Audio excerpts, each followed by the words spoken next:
যার নাম শুধু নামই নয়, একটা প্রতিষ্ঠান, মিনু ভাই সহ আমাদের মঞ্চে উপবিষ্ট সম্মানিত জেলা পর্যায়ের এবং সামনে আমাদের অন্যতম আকর্ষণ মহিলা নেতৃবৃন্দ সহ অন্যান্য বিএমএ অংশ নিতে সালাম আলাইকুম।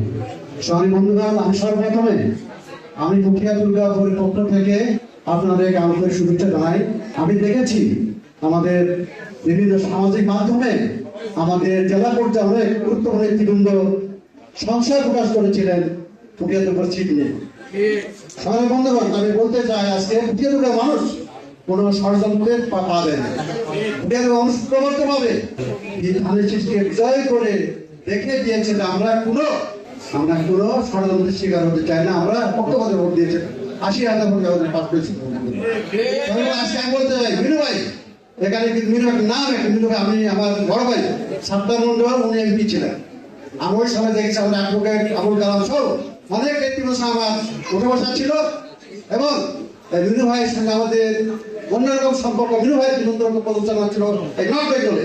আমরা আগামী দিনে দেখতে চাই সুন্দর প্রবল নেতৃত্ব দিয়ে, ভালো নেতৃত্ব দিয়ে এই উত্তরবঙ্গ সহ পুঠিয়া রাজশাহী অঞ্চলে বিএনপিকে সুসংগঠিত করবেন। সমাজের বন্ধুগণ, আমি আরো বলতে চাই, আমরা গ্রামের মানুষ, গ্রামে বসবাস করি, আমরা অন্য কোনো দিকে আমাদের সমাজে না করতে হয়। আমরা চাই আমাদের যিনি মন্ত্রী এখানে আছেন মিনু ভাই, যিনি বলার যে নামটা প্রতিষ্ঠান, তার মাধ্যমে আমরা সুষম বন্টন ব্যবস্থা করে আমরা এই অঞ্চলকে আমরা বিএনপিকে আরো শক্তিশালী করতে চাই। সঙ্গে বন্ধুগণ, বিএনপি একটা কথা আছে ইংলিশে, পিপুলস পার্টিসিপেশন, জনগণ অংশগ্রহণ, মানুষের অংশগ্রহণ। যেখানে অংশগ্রহণ ভালো থাকবে সেই জায়গায় অবশ্যই হোক। সুতরাং আমরা প্রতিটা ক্ষেত্রে আমরা দেখতে চাই যেন জেলা কমিটি অন্যান্য আপনার আমাদের বিএনপি যেমন অনেক ওয়াদা করেছে বিভিন্ন সময় বিভিন্ন শিক্ষা প্রতিষ্ঠান বিভিন্ন জায়গায়, আমরা যেন আমার গ্রামের মানুষের যেন স্থান দিতে হয়, গ্রামের মানুষের জন্য অংশগ্রহণ করতে পারে, এই বিষয়টা মাননীয় মন্ত্রী মহোদয় আপনি নিশ্চিত করবেন। আমরা ঢাকায় থাকি, ঢাকায় যাই, আমরা এটিএমের মধ্যে ঘুরতে চাই না। আমাদের নর্থ বেঙ্গলে একটা ভালো সমিতি হলে একটা উইথিলিংস আমরা চাই, আমরা নর্থ বেঙ্গলের মানুষ, আমরা ঐক্যবদ্ধ আছি। আমরা এটিএমের মতো ঘুরতে চাই না। আমি বলতে চাই বিএনপি আগামী দিনে শক্তিশালী করতে হলে আগের যে আমি চেয়ারে দেখছি, আগের পথে আমি দেখেছি বিএনপি এত সৌহার্দ্যপূর্ণ পরিবেশে সুন্দর সবার সঙ্গে যোগাযোগ ছিল। এখানে আপনার রাজশাহী, নবগঞ্জ, নাটোর, বগুড়া বিভিন্ন জায়গায় খুব সুন্দর একটা যোগাযোগ ছিল।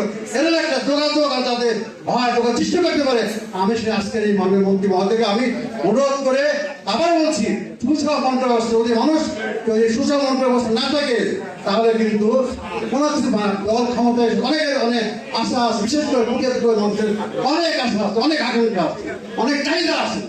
আমরা আগামী দিনে দেখতে চাই যে আমাদের যেন আমরা কোনো আমাদের বন্টন ব্যবস্থায় যেন আমরা বঞ্চিত নয়, আমাদের জন্য কোনো দিকে ছুটাছুটি করতে না হয়। তাই আমি সবাই বন্ধু আবার বলতে চাই সবাইকে, সবাই আপনারা বিগত দিনে আমাদের রাজশাহী অঞ্চলে যারা নির্বাচন হয়েছে, আগামী দিন ইনশাল্লাহ ঐক্যবদ্ধভাবে রাজশাহী, নবাবগঞ্জ সহ নাটোর সহ আমাদের একটা বেল গড়ে ওঠে। আমাদের আগামী দিনে বিএনপি একটা শক্তিশালী সংগঠন গড়ে উঠবে, এই প্রত্যাশা ব্যক্ত করে আমি আবারও সবাইকে ধন্যবাদ দিয়ে আমার বক্তব্য দিচ্ছি। সবাইকে ধন্যবাদ।